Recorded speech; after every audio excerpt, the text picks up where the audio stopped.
Hello everyone, this is Sofia Smallstorm. I am doing the first of a series of podcasts that I am putting out all by myself. And for this very first podcast, I have one of the most special, amazing guests that I could have possibly found in the whole universe. And it is Ingunn Sigurdsdatter. She was someone that I came across on Red Ice Radio. And I was very impressed by her presentation, her story that she told Henrik Palmgren, and it is all about sovereignty, the process of becoming truly free, a free being on this planet. And I would like to introduce Ingunn right now. Are you there? Yes, I am, Sofia. Hello, how are you? I'm fine. I would love for you to tell the listeners about yourself and how this started, and you can, of course, you don't have to repeat everything you said on Red Ice, but just a quick introduction, Ingunn. Absolutely. First of all, I just have to say that I'm so happy to connect with you, Sofia. You contacted me on my mail address, and I was thrilled because I had heard you also speak on Red Ice Radio on the chemtrails and on Sandy Hook. So you and me, we are both people trying to untangle the difficult issues to bring about a better world, to put it simply. So I'm very, very happy to connect with you. My journey has been long. I could give you background more or less about how it all began, because there was a market point in my life where I could, it's kind of a before and an after. And I remember there was a time when I was approximately 42, 43 years old, 8 years ago, and my life just turned upside down. So I got a divorce, and I got rid of shares in a company that I had with my partner, and I kind of gave up all kinds of material security. And I don't even know why, but I just had this very strong urge within me, and it kind of drove me, crazily enough, to collapse all the things that I had held on to. And I remember that so well, and I remember that all I wanted to do was not work. I just wanted to sit and read everything, and I could feel, what I remember best is that I felt my healing powers surge, and my psychic ability that I had as a child, it came back.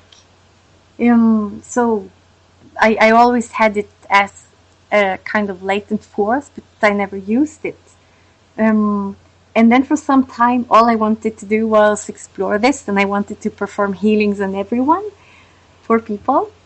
So everyone was bored with me because they couldn't speak to me about anything but healing, energy, conspiracies, and such. So from then on, I wasn't even able to read Time magazine or some of the other crap that I had been reading before, not even books.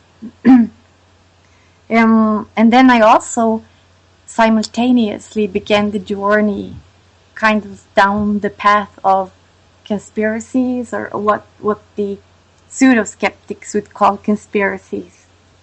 And to me, that has been decoding the lies that we have been told. And for me, it was a parallel process, and it kind of culminated when I renounced my citizenship in Norway. And I did it also with much bravado at the mayor's office in my hometown. And since then, I think most Norwegians would have heard of me. And I remember in the beginning the reactions of the people, especially in my hometown, because the newspapers wrote about this. And I saw the people giving me strange looks, thinking, oh, there comes the crazy lady. And it kind of got worse from then on, in the sense that I began to kind of take up more space within the media and becoming a critic of society. So, yeah. Well, do you think that there's a direct connection between this, I don't know, you were talking about being psychic and the metaphysical part of you and the sovereignty move that you made, that's really the fabric of it all? I'm so convinced that the connection and parallelity is so strong. And when I look back to my life, I can also see that it has all been carved out for me, and that the incidents or episodes in my life are connected somehow. So, I remember when I was a child, I was also always kind of a rebel. So I think my surroundings got so tired of me.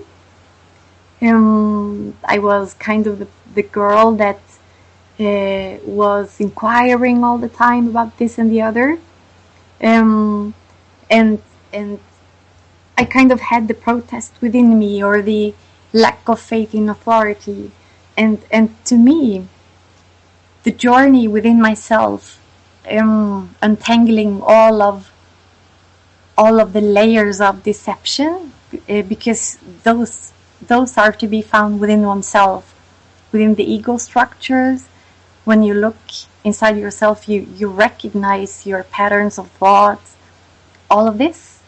And when you begin to set these free, you come back to an essence or to a joy within you. And I also have a small clinic where people can come and receive healing and psychic readings, not channelings, but readings. And what I see and what makes me so happy is that I'm so convinced that our naked essence, our soul essence, is pure joy. That's what there is to be found beneath or behind all of these layers.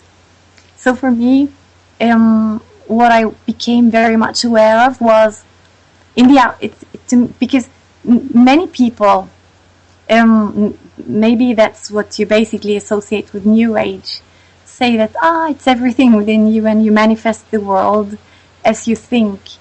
But to me, the world is manifest both within you and outside of you at the same time. So if you release ego structures within yourself, then you should also release those structures in the outer world and not separate the two. So for me, when I saw the oppression in society on the outside, I also felt within myself, how does that feel within me, within my feelings? And I rapidly came to realize that, okay, this is cluttering my crown chakra. I can't open my crown chakra properly before I release all of those energies hacking into my crown chakra energy. So I kind of identified the attachment to the state and the projections that the state plays upon us within my crown chakra. So when I renounced my citizenship, I could just feel my body resound with happiness and relief, and everything within me just felt right. Well, Ingunn, what you're describing seems to be a kind of integration that you already had in you, that you were working on. And it sounds like, I don't know, this would be hard for the average person to do without kind of having components in them that you already have, or that you have discovered, or that you have created. So how does the average person go about getting on this path to really reclaiming sovereignty and shutting out or releasing or dismissing the oppressive energy of the state, which is what I think you're describing was pressing down, bearing down on your crown chakra, right? Yeah. Well, I think that the universe it's as if we aren't, or we are definitely not alone, and this is a movement, whether it is a collective movement or whatever it is, but it's a push, and many people experience an inner push one way or another, or an urge. So what I think is that from the information we get from the outside, from the things we are told, we can easily conclude that much of these are lies. And the logical dissonance is easily felt. It's very hard to uphold the picture of everything being okay. So I think that most people have a feeling that something is not quite right. And before I woke up to how the world is ruled, I had a lot of awakenings, and one of them was having children. Because from birth we are told that, especially from the Christian church, that we are powerless and we are lost if someone doesn't rule us. And the religion tells us that we are born sinful, and that there is no salvation or rescue available unless we accept Christ. So when I had children, I immediately understood the mistake, and I saw how loving and amazing and cooperative and good-willing the children are, and we are. A child is endlessly loyal, endlessly loving, and it is us that somehow crop the energy of the child or the divinity of the child when we begin to place all of these projections upon the child. So from your feelings when you meet with children, you kind of get a glimpse of our own divinity, or what we really are, what is to be found beneath all of those layers of projections. So the Bible kind of tells us that we have to become like little children again to attain paradise. And that's what I do too. I think that's completely correct. When we work to kind of identify the projections placed upon us by other people, the energy robbed from us by other people, or by religion, or by the state, or by any kind of imposition that interferes with the natural inner endogenic energy that flows from us, we kind of get a glimpse of our own inner source. So we know, I'm sure that we know these things, and my feeling is that it's as if we have a radar inside, a truth radar inside, that makes us recognize when someone says the truth, and if someone is lying, we also know. But we aren't trained in the use of intuition. It's as if school works to crash the intuitive conception of life. But I know that we know when something is true, resonates true, and when something is a lie. I think what you're describing is that we have to undergo a wholesale reworking of ourselves and a rediscovery of the very essential parts of us which are like children. But, you know, I understand, I've been reading a little bit about this redemption and salvation theme in religion, that, you know, you can't be forgiven or saved until after your whole life is over, and that you were born sinful to start with. So it doesn't make any sense. What are you supposed to do in the interim, you know? Just live with this burden of being a sinner. It is senseless to me. It's like a shroud is thrown over you. And then, you know, if you think about how it feels to be a member of society, and by your very birth, which we didn't really ask for, it was given to us, and yes, it's a tremendous gift, but we can't really enjoy it, because the moment we enter the world, we have to be enrolled in all of these protocols and programs and methodologies that are very oppressive, and you can only find freedom, you know, in little chinks and crevices and cracks and corners, and it's only for a very short time. And you have to teach yourself to weather and endure these many, many oppressive forces and burdens that are on all sides. and participating in whether it's a job or school. I remember how I used to feel about school. I just felt that it was awful. It was easy for me, but it just felt awful. Yeah. And the summer felt great because we were off for 3 months, but you always knew that that was going to end and you were going to have to go back. You know what I mean? So well. Yeah. And then I knew from when I was a little kid that the adult's world, there was something wrong with it. It was all wrong. And the more I approached being an adult myself, the more I didn't want to have to participate in that world because it just seemed so bogus and so contrived.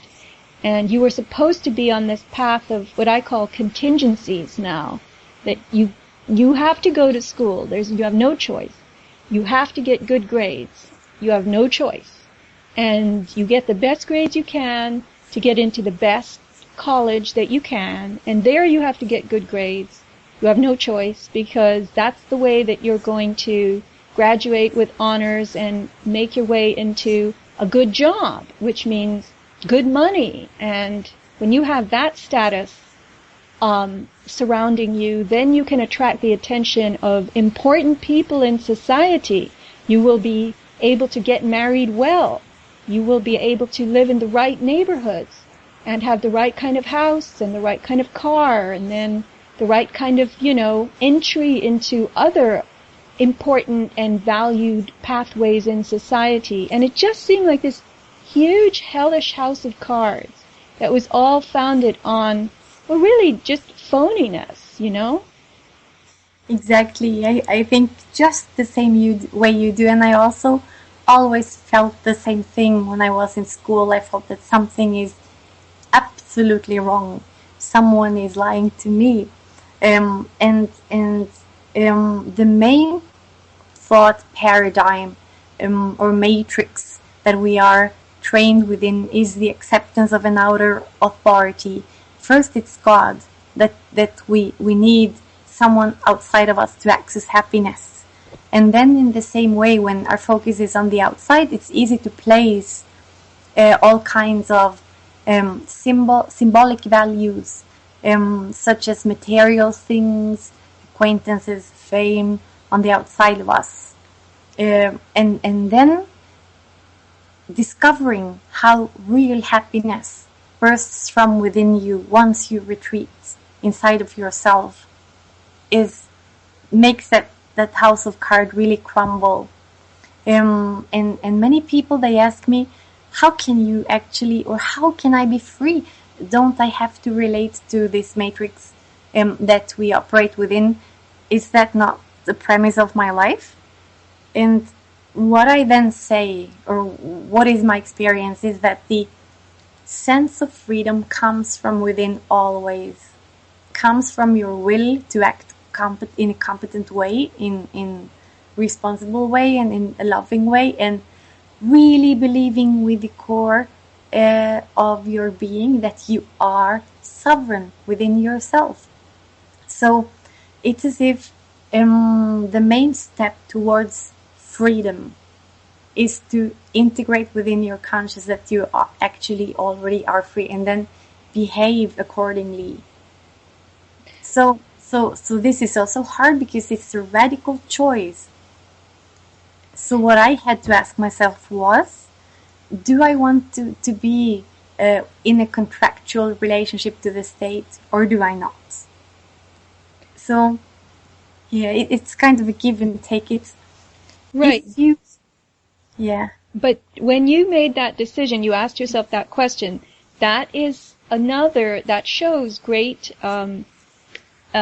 desire from within you to do something very, like you said, radical but declarative. It's like you were restating your whole description in the world.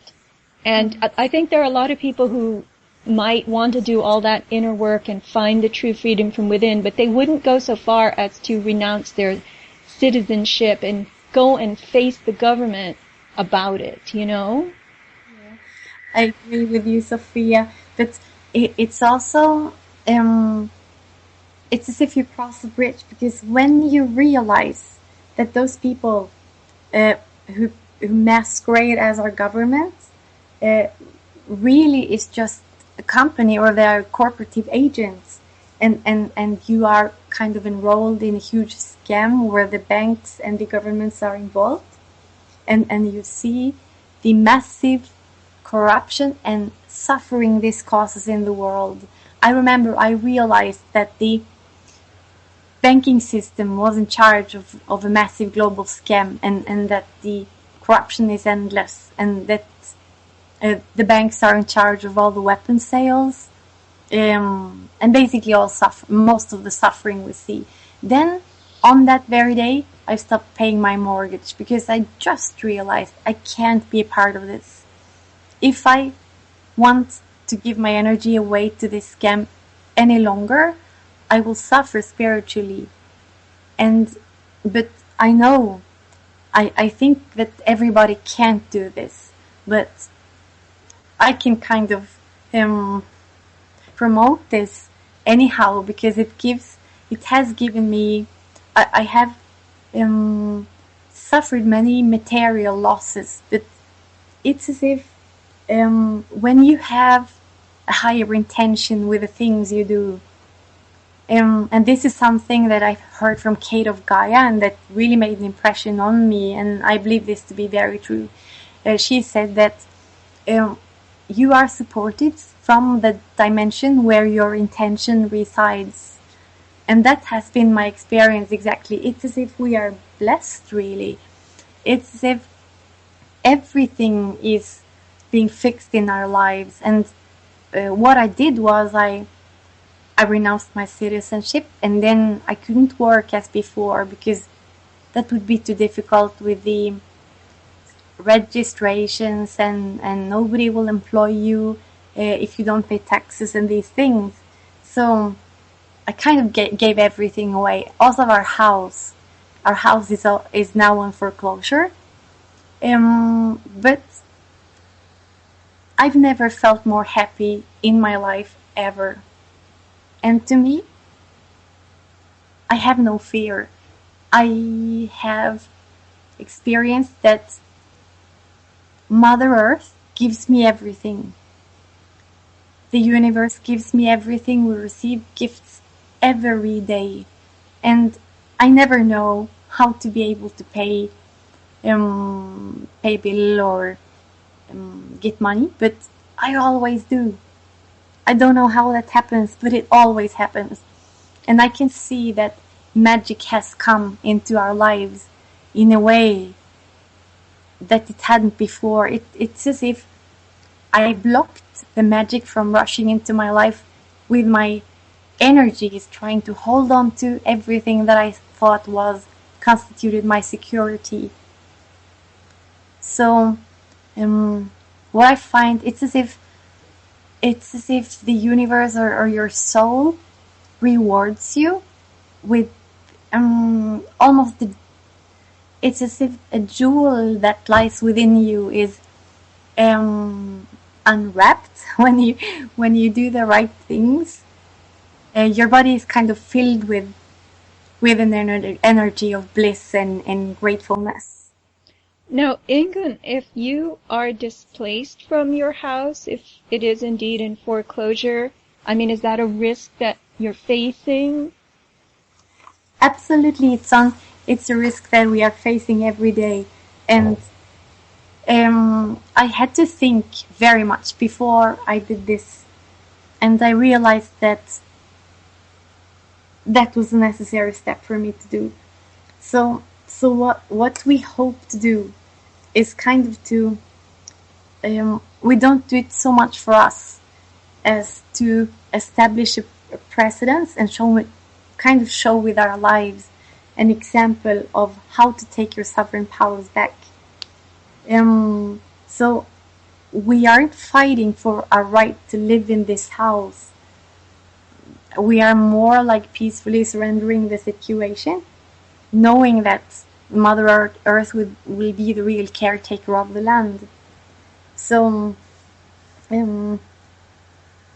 it's kind of also a way to reach out to all of the peoples of the earth, reclaiming their sovereignty and respect for the land. So I have written some documents and I've turned them into to the authorities, and I've just stated that what you do is a fraud. You are using fictitious names on us, and you have created a fictitious legal person, which is also a fraud. And all of your registrations of material goods are fraudulent. So I've turned that in. And we also have, since we act in such a radical way, we also get attention. So the newspapers have written much about this. And Norway is a very small country, which is a huge advantage, because then it kind of becomes a showcase, because everything is transparent. So if the government wants to hurt you, they can't, because everyone will know, and it's easy to detect. So they have to pretend to be more honest than they are. So this is very exciting, because everyone is following us, and everyone is asking, will the government choose to use violence or force, or will they subside, and what will happen? So we really don't know, but we have surrendered the situation, and we know that these are universal issues. It's not just our situation. Right. It is opening up. Ingunn, when you say we, you mean yourself and your partner, right? Yes, I mean Mikael. He is my partner. Do you want me to tell you how I met him? Because that was kind of a miracle for me. Well, I'm sure that all the listeners would be fascinated by any miracles. Yes, because when I had my change in my life, so many things happened, and after some time, I was hoping to find the love again in my life, and I also tried as much as I could, and I just couldn't find the right person. And I just realized that if I shall be with someone, I would like that person to be my twin flame. And then I looked some more, and then I just gave up. And I realized that my life and myself had got too weird and out of line with the ordinary. So I would never be able to find anyone to share my path with me. So I remember that I sat down and I just said to the universe, like, okay, it's okay. I don't need a man. All is good. It's more important for me to stick to my soul path, even if that means that I'll have to live alone. So it's okay. I will follow the path kind of laid out for me, and I'm okay by being alone by myself. And I really was. And I would still be. But then what happened was that once I had made that decision to kind of choose my soul path before love, it was only just like 4 or 5 days after that I kind of got an impulse to make a profile on a dating site for spiritual people. There is a guy called Greg Prescott, and he has a website called In 5D, in Fifth Dimension. And I had seen him advertising for his dating site, and I just always thought that, I'd never do that. That's not something I want to do. So then one day, 4 or 5 days after my realization, he stated on Facebook that, okay, now it's free to open up a profile on my website for spiritual singles. And I just thought, okay, why not? And I wrote like 4 or 5 sentences, and I did not put a picture. And then on the same day, really, I heard from Mikael. And afterwards he told me, I never thought I wanted to put my profile on a dating site ever. And I just did it on that day when I met you, or when I found you. And what he did was to scroll through 150 profiles with beautiful women, with pictures. And then he only wrote to me, and there was no picture. He didn't know what I looked like. And he just wrote the few 4 or 5 sentences that I wrote. And then he also, it was so nice because he lived in Copenhagen, so close to me, and most of the other people lived in the States. So he said, okay, can I come to visit? And I said, sure. So he came after 2 days, and then we moved in with each other immediately. So I think that that was a gift or a blessing that came right home with me. I'm so grateful for it, because I know I could be very happy by myself, but I'm very much supported by our partnership, and very much moved by the fact that the universe sent Mikael to me. And we mirror each other exactly also. So if he is kind of sad or annoyed, I always look within myself to see how I feel. And then I often have the same feeling. So we are careful to try to keep our hearts open, really, to both of us.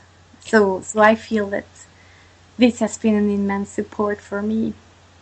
And as it is now, I do we have shared our tasks between us, because he works very much with ecological issues and with free energy, these things. He's a genius in that sense. I'm so proud of him. And then I do other stuff, like exploring the theoretical basis for sovereignty and the history of sovereignty, such things. Yes. Wow, Ingunn, that's a beautiful story. And how long ago did you meet him? It's only been like 2.5 years, but we've really, it's been different from any other relationship I've had, because it's completely devoid of drama, and it is grounded in a way that I hadn't felt before. And it's as if the relationship addresses the body, all of the body.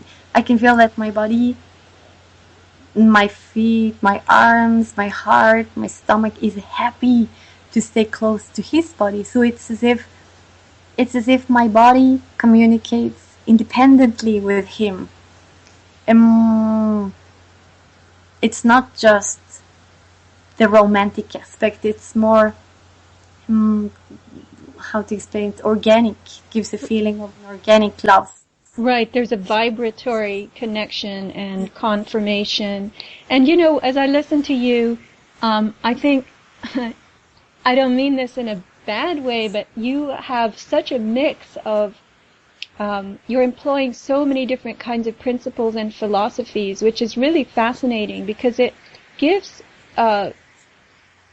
credence to a lot of things that we read about. Even just saying twin flame and the universe and choosing my soul path, but these actions, the way that you've made them and the way that they've strung together in your life have started to bear fruit and confirm to you, back to you, this opening, this expanding.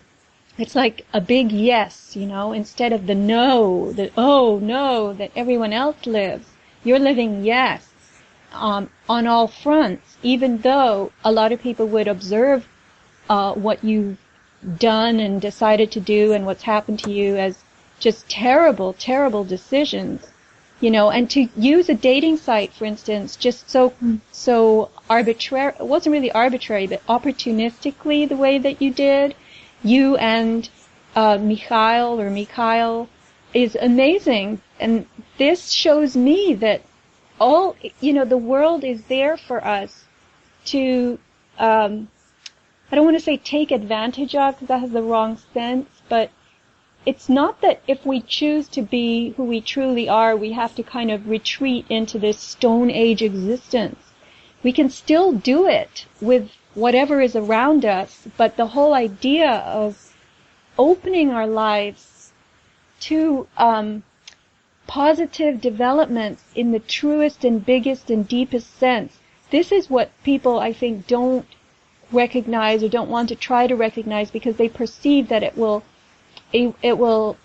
signify an unavoidable loss of so much that we've come to place value on that is material. You mentioned before that you had experienced a lot of material loss, and that, I think, is what most people would shudder to think about, even, and not at all want to go through. But I also think that it is as if soul power kind of takes over, and you, Sofia, to me is the prime example of that, because you could live such an uncomplicated life probably, and I'm one of your biggest fans, really. I think the work you do, I can't even begin to say how grateful I am, because you have, by working with subjects such as chemtrails and Sandy Hook, which are the most infected and difficult subjects or matters to approach, you have kind of just walked straight into the lion's cave, and with your sobriety and beautiful way of being, your femininity, you kind of untangle peacefully all of these things that are blatant lies that society is telling us. So I see the things you do, and you don't do them because you are, if you were afraid, you would never do them. So I'm so grateful. And I also have to tell you, you remember last time we spoke together, I didn't even have a voice, like 2 weeks ago. And I still have a very rusty voice, but I've never had a cough like this time. I kind of lost my voice, and it just returned kind of yesterday. So I've been thinking that maybe it could have been the chemtrails causing this, really. And with the damage done to us, with all of the crazy things happening in the world, it's really not a time for sitting too comfortably in the sofa either, watching TV, because there is so much work to do. Well, there is, yes, and thank you for all the nice things you said about me. I just listen to them and think, what is she talking about? Because we can't really see ourselves. We can just be ourselves, and that's really what I'm doing. I know that I had a very odd stroke of luck. I was in Newtown, in Sandy Hook, actually, a couple of weeks ago, and my friends were eating at the diner, and I didn't want to eat. Number one, I don't really eat lunch. Number two, the diner smelled of bacon, and I didn't want to sit there with them and have to smell that. So I just said, okay, I'm going for a walk.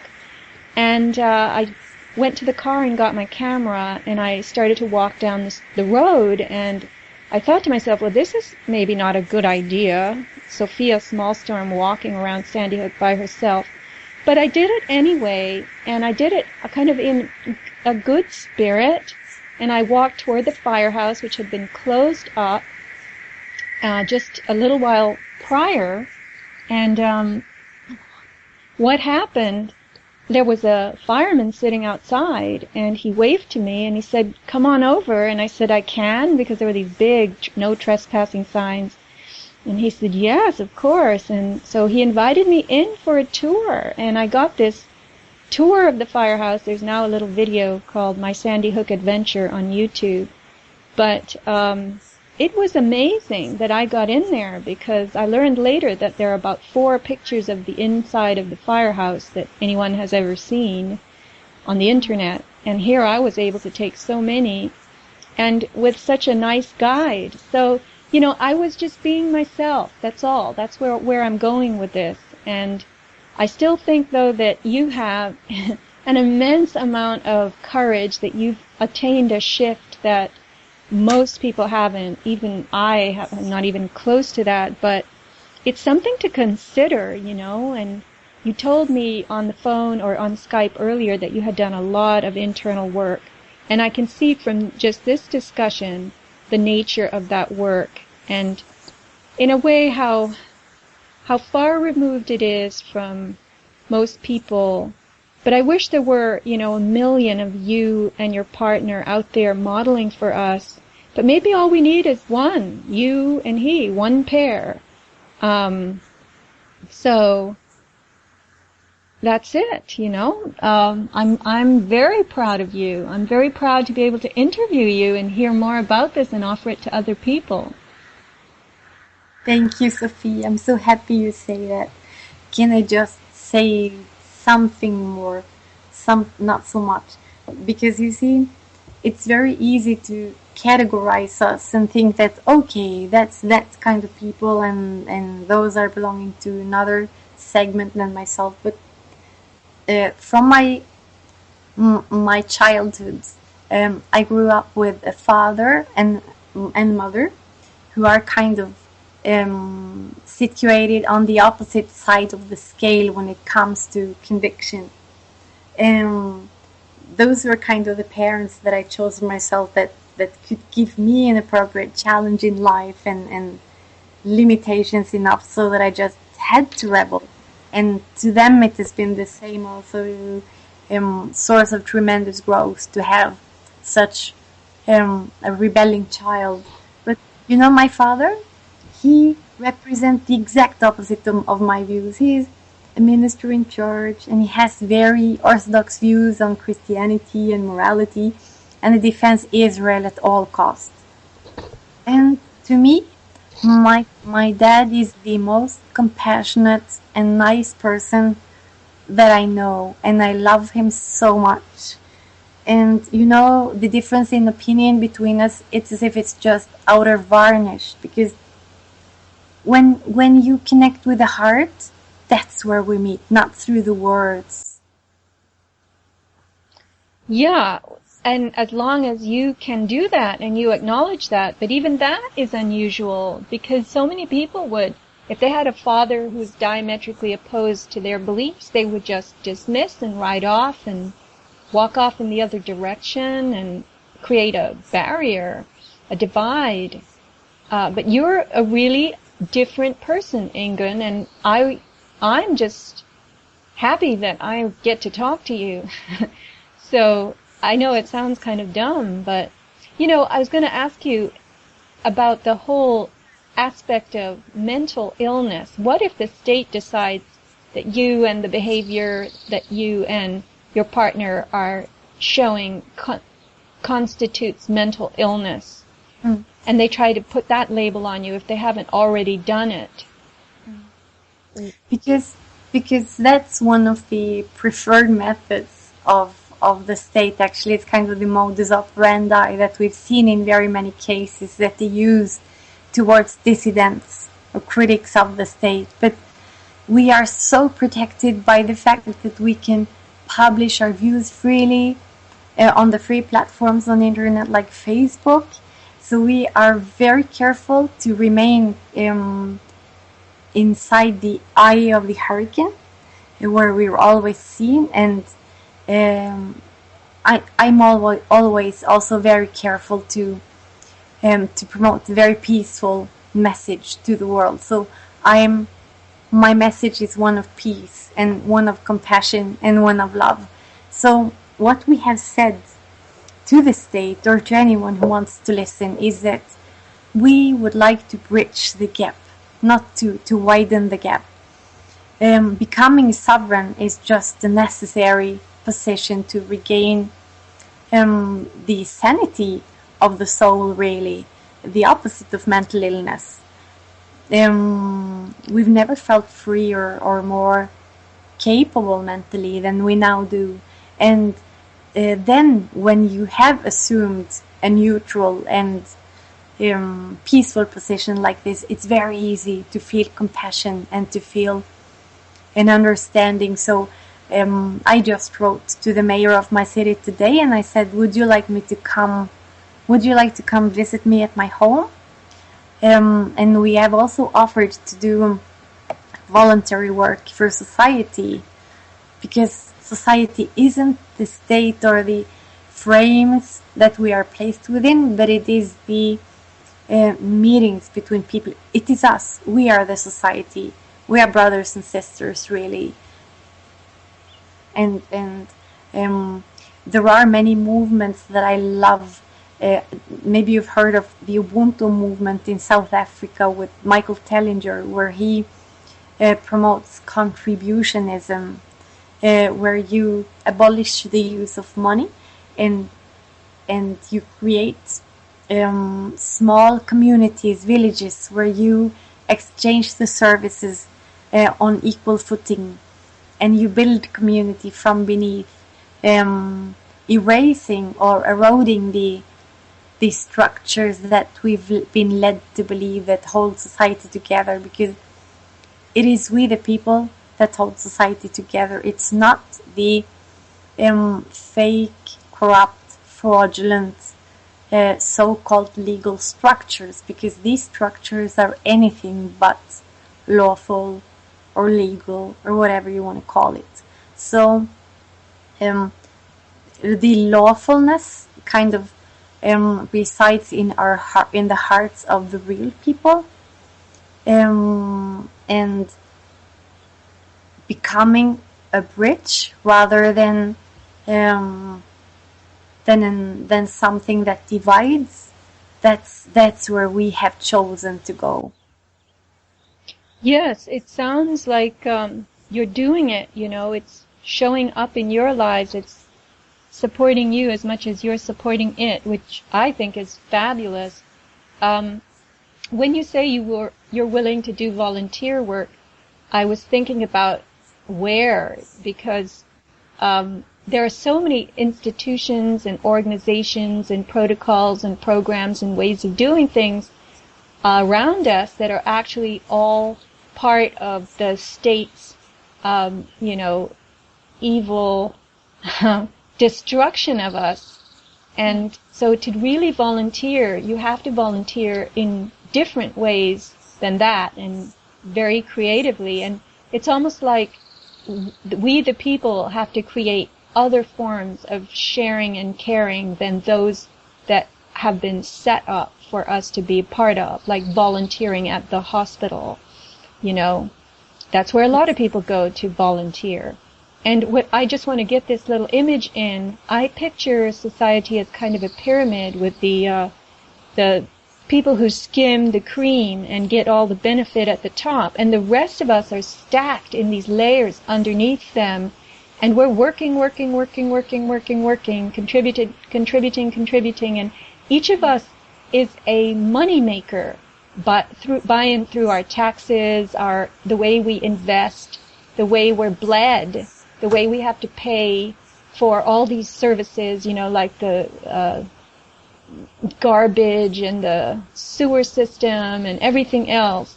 And you don't know whether it's actually feeding that. This is what it's called on your bills.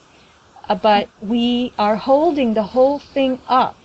And if we were on those middle layers of the pyramid to completely change the way we behaved and the way we were networked, then that we would not hold that pyramid up in that way. We would not be the channels through which this cream was being sucked and taken all the way to the top, right? Well, that's so true. And as I see it, one only needs to make limited realizations to actually pull the threads of the pyramid, because what I've come to realize is that we, the human resource, we are the maximum commodity. We are traded as animals, and animals are traded like us, through establishing us, the people, the person, or the people, the human being, as corporate fictions, as legal persons. And we also do not own our name. So through our given name that is imposed upon us, and through our legal or juristic person, the state is able to securitize all our signatures, trade them, hypothecate them over and over again, to enter into loan agreements on basis of them. So each time we sign a bill or sign something, this can become a financial paper or security that actually converts us into or turns us into slaves. So what we see today is slavery, but in a form that's so cleverly put together, and it can't be recognized. And one of the reasons is what you are saying, that we have pyramidal structure of the world, where the information is also sieved down to us, and so heavily thinned when it comes to the lowest layer, which is us. So what we get of information or insight has practically no value. We are told deceptions, lies, illusions about how the world is run, and we are never told the truth. So when we realize simply that we are run as an animal farm, to many people that's a heavy wake-up call, and we recognize it in our lives because we pay tremendous amounts of taxes and we don't get welfare. We are told that we do, but we don't really, compared to how much we pay. And we know that the schools dumb our children down more than anything, and they are institutions to create conform society slaves, really. And when you feel enough pressure in your life and get tired enough of lending your energy to feeding those who own us, because that's what they do, they own us, then you make choices, you make different choices. And when you take your powers back and feel empowered by your new realizations and about the new standing you get, then I think it is natural for us to begin to build society from beneath. And when we empower the base, the top also falls, the capstone falls, and I think it's falling already, really. Well, yes, something is about to fall. A lot of people are saying, or in the process of falling. And, the idea that people should wake up to this and recognize that they are slaves. I was turning that around while you were talking, and I was thinking how many people there must be who would say, I don't mind. And I've had that experience where I've described and explained what's going on in one way or another to someone who wasn't aware of it, and they just looked at me and basically gave me that response, well, I don't mind. I don't mind being a slave. It feels okay to me. So what do you do when that's how a lot of the people feel, right? Many people tell me that all the time. They are happy. But if you want to accept the existing offer, because it's an offer of contracts, so you just have to realize that you enter into contracts, and then you should also inquire about the terms and become aware about the terms. And because we are taught to believe that we are born into an irrevocable contract with the society, and there is nothing we can do. We are trapped beneath the jurisdiction of a state, right? But in reality, contract is king. So there is no legalese or legal land without contract, really. So it's all a matter of give and take. And if you are happy with what you get, then there should be an opening for all of those people who need external leadership and who want to remain within the confines of a state. But to me, something that struck me was that I used to think that the state had nothing to do with me, and the state, if they entered into war, that wasn't really my business. But when we know that the state is a corporation and that we are corporate entities, because that's what we are juristic persons, then as juristic persons, we are also directly responsible for the things that the state does. So to me, that was a wake-up call, because when the state committed one more of the grotesque actions that they do all the time, like entering into Libya, I remember especially, but also Iraq and Afghanistan and all of these wars, then it just felt terrible, and I realized that I'm also to blame. I also am responsible for this, not just morally, but also legally. It's my responsibility. When I give my consent, whether it is implicitly or explicitly, to the state, then I'm also to blame for the atrocities committed. And to me, I couldn't bear it. I really couldn't. So, to me, there was no contract from the state in the world that could compensate for the suffering I was asked to implicitly inflict upon other people in other parts of the world. Ingunn, how far back does this go? The existence of states that use the names and slavery and I guess it's the contributions of their citizenry or their subjects to destroy everybody and everything. Well, I'm so grateful for all of the mentors, all of the people that I've been so lucky as to be able to listen to, and I've learned so much from them, and they know so much more than I do.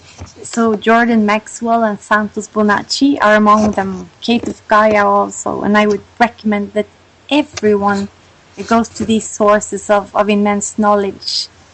But Santos Bonacci has taught me very much about the workings of the Catholic Church, and how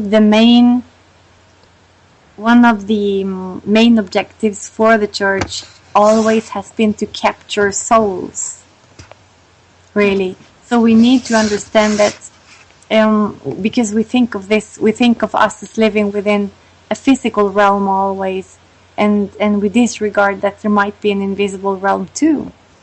But I think that there is an invisible realm, and that they are also pulling the threads. So a concern for the Catholic Church has been to entrap the souls and enslave our minds. So they have issued a number of papal bulls and established trusts for this purpose. Throughout time, they have divided the world between them. They have the Unum Sanctum that says that, what does it say? I think it says that the papal church owns all souls.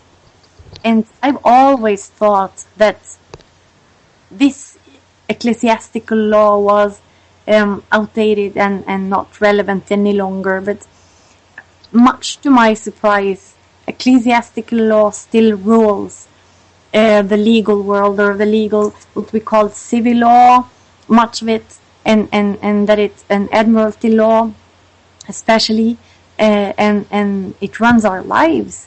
So to mention two examples,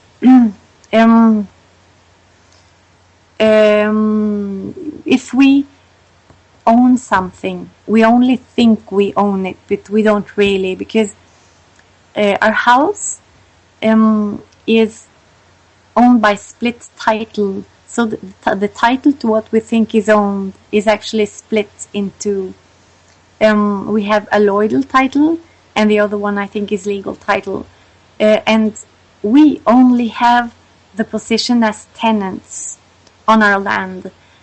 We don't really own it. And the reason is that the Catholic Church has said that since the Pope is the intermediary between the Creator and the people, only the Catholic Church can administer anything material on this earth. All creation has to be owned by the Catholic Church, and we can only rent it or be tenants on the land. Now, and this applies, excuse me just for 1 second, this applies even if you're not Catholic? This applies the world over? I'm not exactly sure, really, because what I've come to realize is that the global elite is heavily intertwined, and that the tentacles of the Catholic Church encompasses almost all of the world. But I wouldn't say that for sure, really. But in the Western world, it's absolutely true. In Europe and in the States, for sure. And our birth certificate has also, or we, our legal person, has been established on basis of something called the Sestik Trust. And then the premise is that within Admiralty law, that there is a beneficiary to the trust, that is us, and that's not our parents and it's not us, it is the state. So we are considered to be a ship, which is why it's called citizenship. And what we are is kind of only the goods that the ship carries, and the beneficiary of those goods, that's the state. So that's why they can exploit freely our working capacity, our energy. It's because they are actually the father, or they are... So when we feel that the state is patronizing, they are the patron, really. Ingunn, what about the word friendship? That's a very good question. An earthship, many such words. I don't know really, Sofia. Friendship, that's a good question. Yeah, I mean, it just hit me when you said citizenship. I've heard this before about Admiralty law and the ship, and I'm not discounting any of it. I've even looked into it a little bit. There is so much to study, and I'm sure that all of this ties together and works in, and there may be a hand much higher than the Catholic Church, of which the Catholic Church is just another tool or another way of penetrating our lives. But it does appear clear that most countries, I used to ask my mother when I was little how it was that governments all seemed to talk to each other, and they all somehow came to an agreement that we should do shipping this way and we should exchange payments in currencies this way, and I just couldn't, even at 6-7 years old, I couldn't comprehend how it was all so smooth, and I didn't learn till much later in my life that it's enforced through these layers of this global pyramid. It's not that governments are so congenial with one another, it's that many of these governments are artificially created, and the peoples of all these different countries are terribly oppressed, and they're being robbed of their minerals and resources, and the whole planet is a farm, as you said. But it takes a lot of effort and extra time to be looking into all this, besides the time it takes to live our lives and be, slogging in that pyramid to deliver goods up the channels. So I don't really blame anyone in some ways for not having the time to look into this, but in other ways you could say that they are to be blamed because they keep it going by their ignorance, Yeah, exactly. There is a guy who's called Charles Fort, And he said that almost all peoples of all eras are hypnotics, and their beliefs are induced beliefs. And the proper authorities saw to it that the proper belief should be induced, and the people believed properly. And I think that's what's happening. So I think it's a matter of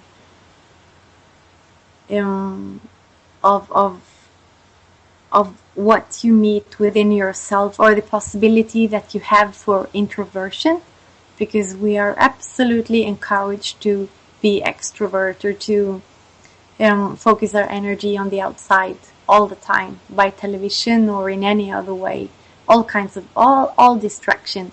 So if we let the distractions go and we pause, do a little mindfulness simply, then it is as if new realizations surface, because they are waiting within our body. Our body is anxious to tell us the truth, really. So I think that within us we have a proper compass, which is our emotions. And if something isn't right, isn't good for us, the emotions will actually tell us. So if we just pause to feel them, we get a channeling to some measure of truth, mostly. Yeah, I had a very great friend and mentor who used to say that she turned to her body when she wanted to get some guidance, and not her mind. And I think that her use of the term body was the same as your use of the term emotions. She said your body will tell you that it doesn't want to go somewhere or do something or start this project or collaborate with this person, that you will feel it very acutely, and your body will say, no, I don't want to do it, this isn't going to be good. And so much of the time we overrule that feeling and we say, well, I have to do this, I don't have a choice. And we don't realize that there is a choice. There's always a choice. You can say no. And it might take a little bit of rearrangement or explanation to get into that path of, well, I have said no to this. But the body is a very good compass. It does know you very, very well. It is you. Exactly, and it's very easy always to think that spirituality is something fluffy and not tangible, but it isn't really like that. I think that the spirituality is born within the body, within the chakras and the resonance or the response that comes from the body.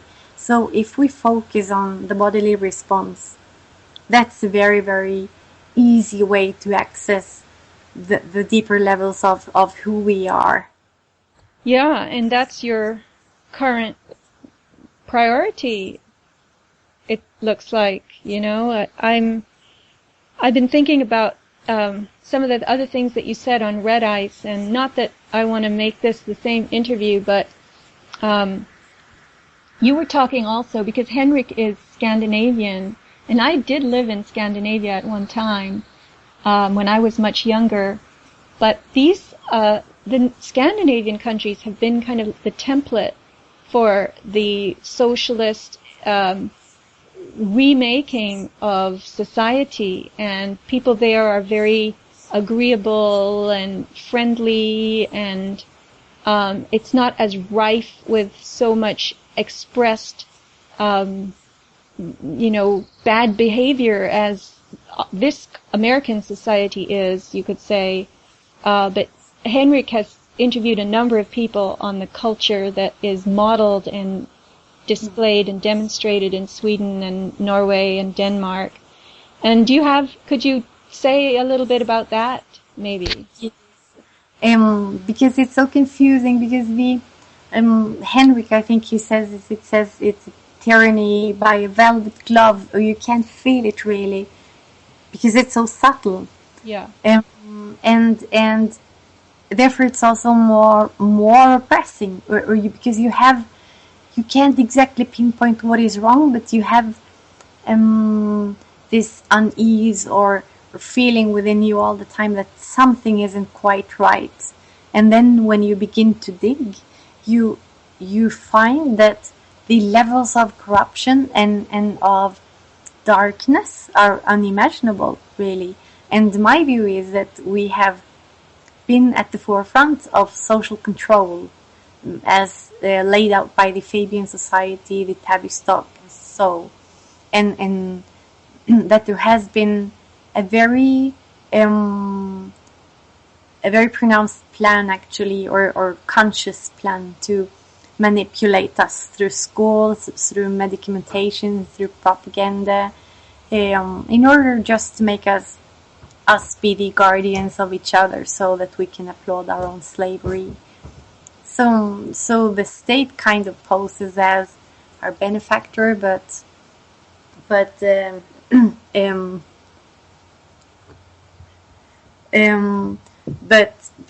what actually happens is that they have co-opted half of the people, offered them work in the state. So you have a whole lot of people who have a heavy interest in maintaining the status quo. So it's as if they have divided us in two, where half of the people are monitoring the other half, making sure that they keep in line, and then yeah, and when you try to escape these trappings, you get a heavy slap, really, unexpectedly, but the state retaliates brutally, but in ways that are unseen, and when you tell others about them, they are incredulous. They say that no, that can't be. This is a very peaceful country. But there is a growing number of dissidents who can attest to the exact same treatments. That are, they have a heavy corpse of. They're using heavy propaganda to take you down, to take your reputation down. That's the first thing they do, and then they attack your economy, and then they use more brutal methods after that. So I'd actually say that in the Scandinavian countries you find the perfectly breeded slaves. It's like a model for the rest of the world in terms of obedience and conformity, really. And it makes me so sad, because we live in such a beautiful country. The landscape is beautiful, majestic, awe-inspiring, and the people used to be brave also. I remember from my childhood how different in many ways it was, the innocence of society. But now we have a heavy case of divide and conquer. So everyone is pitted against the other, really.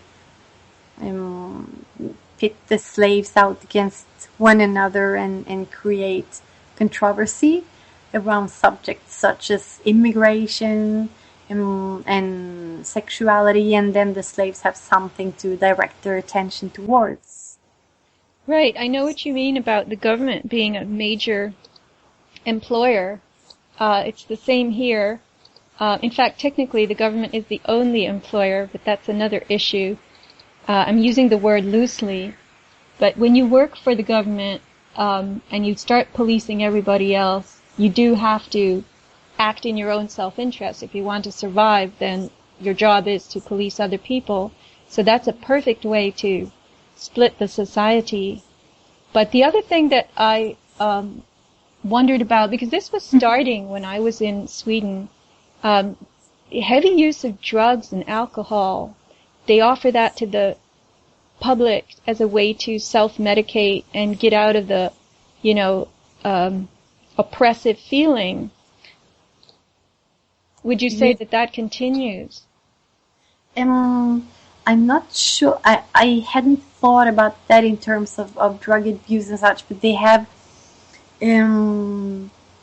so many being diagnosed with ADHD, ADD, and mental illnesses, and giving all kinds of medications or pharmaceutical drugs against this. So heavy numbers of our children are medicated from early age, really, and they have privatized many of the sectors, such as, or that is, the state is a corporation, and the sole purpose, as I see it, is to be agents of the oligarchy. That's the purpose of government. It is actually just to administer the slaves and oversee the production, that it goes unhindered. So they use forced admissions in psychiatric hospitals, and they take away your child into childcare. And in this is a very small country, that we have 52,000 cases of children being in foster homes, and one of the reason is that being in foster homes is it's made very attractive to be a foster parent because it pays so well. So it's very cynical. So they want that tears people apart. So you have large numbers of the populations with the heart torn to pieces, really. And you also see blatant examples of the brutality. You see that we have many lawyers who have won against the state in human rights issues. Not that I believe in the UN or such, or the jurisdiction, but they have won against the state in Strasbourg. And after that, the lawyers are very often submitted to disciplinary measures of some kind. They lose their jobs, the licenses, and so on. And I think it's in plain sight for everyone to see that the court system is dysfunctional, and there is no justice to be found in the least. And most people, they get confused by this. They think it is confusing, and they think, how can it be? We live in the best country in the world, so why is it like this? And then they conclude, all right, must be because of the Conservative Party. And so we'll vote for someone else next time. So the foster care is a way to divide and break up the nuclear family, right? Yes, and it's also absolutely and introduce the scientific society where we have no feelings. We just conform, and we slave along, or we go along with the trying to comply with the baseline or the expected income of the government. But childcare is also privatized, so it's partly owned by one of the most famous capitalists of Scandinavia, called Wallenberg, Swedish family. So they own and they capitalize from the massive pain of all these parents who are robbed of their children, very often for no reason whatsoever, for trifles, really. So I'd absolutely say that, and when it comes to when we speak about the splitting up of the families and the defeminizing of the woman, such things, we have other things. We have at the same time all the pretense of humanitarian aid. So Norway has a reputation as one of the most humanitarian countries in the world, when at the same time they exploit massively the natural resources of all poor countries, and they invest the state fund in nefarious activities all over the world, or in the biggest companies. If the Norwegian people were to know that, what would they think? I can easily see that more people are waking up, and it's as if we have reached the 100th monkey. I really think we have, because when I look to the alternative news media, I cannot believe the amount of people speaking out and having knowledge, having a depth of knowledge that I would never have imagined. I remember when I began researching these things. Wow, I felt that I was lonely in the world, that no one else knew what I knew. But now it is as if people wake up by the thousands, really. And it is also because there has been a hardening of the methods, or that the state has become visibly more repressive. It's the repression is felt by the many, and it's very confusing for people. Well, so, that's a good sign. Yeah, but it also, so what you see is polarization, whereas earlier you had an even population with, most people were happy, more or less, getting along and not knowing much more than was on television. But now you see that we are becoming polarized, really. Yes. So you have dissenters, such as me. There are very many of us now.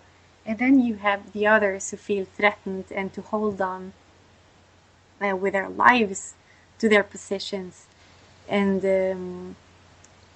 who become aggressive and because it's insecure to be robbed of the position that you've held all of your life. Right. And they're not going to let go of it, and then the citizenry will be fighting with one another, and the state will watch, and they'll profit off that too, you can be sure.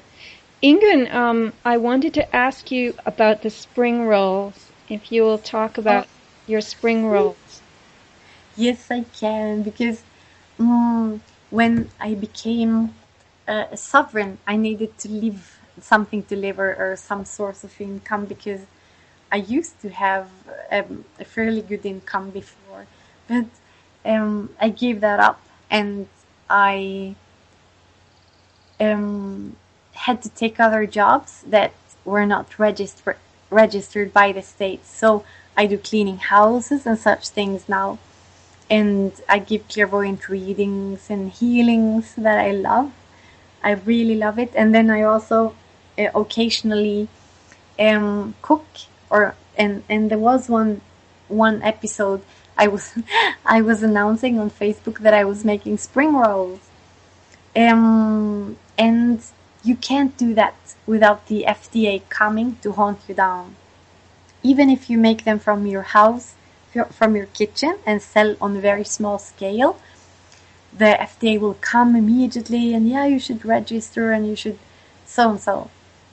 And then they apply all kinds of regulations that very often strangle the little enterprise, because many of the requirements are so expensive and can't be met, really, and especially they aren't necessary. So the FDA called me and they said, we've come to hear that you produce spring rolls. And I said, oh yes, I do. And they said, but have you registered? And I said, absolutely not. And then they said, you must do that. And I said, well, I'm not beneath your jurisdiction.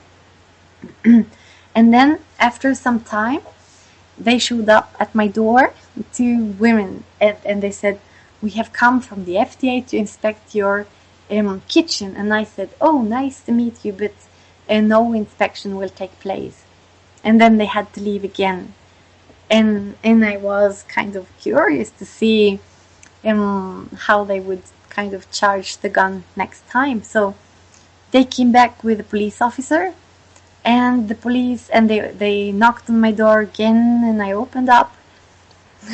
And I was so lucky because there was a friend with me, and he had the camera, so I went in to pick him up, and I said, can you come and film this? So it's to be found on the internet. And the policeman had no warrant, nothing at all, and he was very acting like Dirty Harry, saying, what's your name? Or I'm police officer. And then I said, and we said, okay, so we are going to film this. And then the police officer said, no, that's not allowed. Filming is just some nonsense. And then my friend, he was very nice, and he said, who are you? This is private property. This is not for you to decide. And then the policeman approached me and said that, well, please, let's enter the house. And I said, well, what's your jurisdictional authority, or in what way do you claim authority over me? And then he could really not answer, and he was so confused. And he pulled back, and I thought, oh my God. And I repeated that, and then he didn't know what to say, and he said, okay, come out of your property, I want to speak to you. And I said, sorry sir, I cannot do that. And then in the end they left me, and that gave place to a number of episodes. We came on television and had interviews and such, and I really thought they gave up, because I didn't accept to be beneath their authority, and I stood my ground, kind of. But then I got a letter yesterday, and they said, we, the FDA of Norway, we have decided to close down your enterprise. And I was thinking, okay, how you're gonna do that? Are you coming in through the window to my kitchen? What will you close down? Can I still cook dinner for my children? And so on. So I just replied to them that I just wanted to inform them that no letter by mail addressed to the legal person will be accepted, because I've changed my name. I don't carry the legal name given to me by the state. And I'm also not beneath their jurisdiction, and that's my last word, my final word. And then today I posted on Facebook that I got this notification from the FDA, and they say that they are closing down the spring roll enterprise. So today I really feel inspired to make a huge batch of spring rolls. So who would like to order? And the people, they like this because nobody dares to stand up against the authorities, and everybody feels that the FDA is treading on our rights. They are impairing our lives through the control of the food. The food that we get access to is scientifically created food already. And Norway, being the most obedient country in the world and the number one in conformity, is the host nation to the Codex Alimentarius. So what they aim at doing is abolishing all of our little garden production of vegetables. That is going to come over time. The ultimate aim is actually to capitalize on to do as the pharmaceutical industry has done, by abolishing or by making natural drugs illegal, basically, or not approved by the FDA, and therefore can't be sold, and that the pharmaceutical industry has monopoly on the sale of drugs. So in the same way, shareholders, companies will have monopolies on the sale of food, scientifically produced, and because our food in our garden can't be measured up to the scientific standards that they are aiming at introducing, we can't eat it, right? So that's what's coming, and I think maybe it has already come to the States. I'm not sure about that, but well, it is all changing here. They're starting to try to regulate.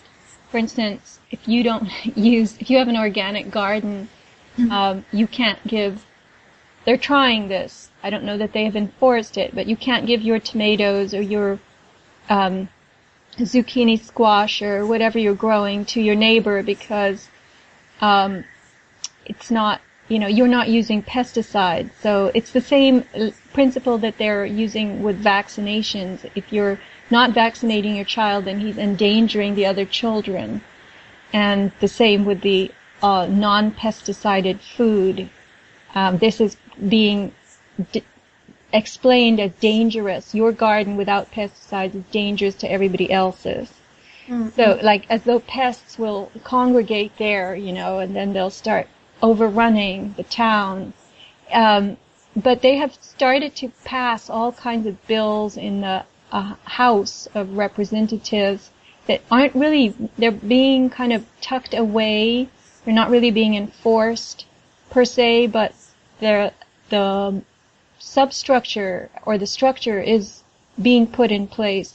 And already somebody pointed out to me recently that look at everybody's property in America it's growing decorative stuff, useless grass, and trees that are, you know, things like lilacs and forsythia and stuff that's very pretty, but it doesn't feed anyone. So it's just all this cosmetic use of the land that people have learned to ooh and ah about. But what is it actually doing except sitting there looking pretty? Your garden is your resource. In also the term garden in Europe and England, your backyard is called your garden. And in America, it's called your backyard or your front lawn. Those are the two terms we have. Garden means a vegetable garden, something that you have planted with a particular purpose in mind that's yielding something. A rose garden, for instance. But otherwise, it's called your backyard or your front lawn. So those terms are sort of odd to me. They're very kind of stiff and empty. But anyway, I don't know how long we should go. I don't want this to be a long 2-3 hour talk, although I would love it. But for the sake of keeping it tight, maybe would you have anything that you would like to throw out there? I know you mentioned the names Jordan Maxwell, Santos Bonacci, and then the third was Kate of Gaia. Kate of Gaia, yes. Kate of Gaia, absolutely. I would recommend it wholeheartedly to Google Kate of Gaia and read about Babylon Has Fallen. Okay, and that's Gaia, Kate, Kate? Yeah, Gaia, like Gaia, yes. Okay, and then Ingunn, you have a website also, but it's somewhat in Norwegian, I found. Yes, I'm so sorry. It's okay. I have the translations already, so I'm just so slow in establishing the English website, but it's coming. Okay. And it carries my name.com. Sigurdsdatter.com. So SIGURDSDATTER.com. Yes. And I just want to thank you for providing me with this opportunity, Sofia, and I'm so glad you are there. So grateful for you, for the work you do. And wow, I really have enjoyed talking to you so much. Well, I have enjoyed talking to you just now, and I have to say that when you said, you know, you're regaining the sanity of your soul, that's what I hear in your voice. I hear this very serene level saneness, sanity. It's in, you know, it's almost like it sounds clean. You sound clean. And so I never knew you before. I wish I had, but I know you now, and you're in your prime then, it seems, you know, coming into all of this. And I think everybody can benefit by listening to your adventures and your reasoning behind them. And I wish everybody could embark on a similar journey. It would be fantastic. So we can all try. Thank you, Sofia. Yes, we can try. And it's absolutely recommendable. It's wonderful to get adventure back in life, really. to break out of boredom and routine and to have life and creativity back.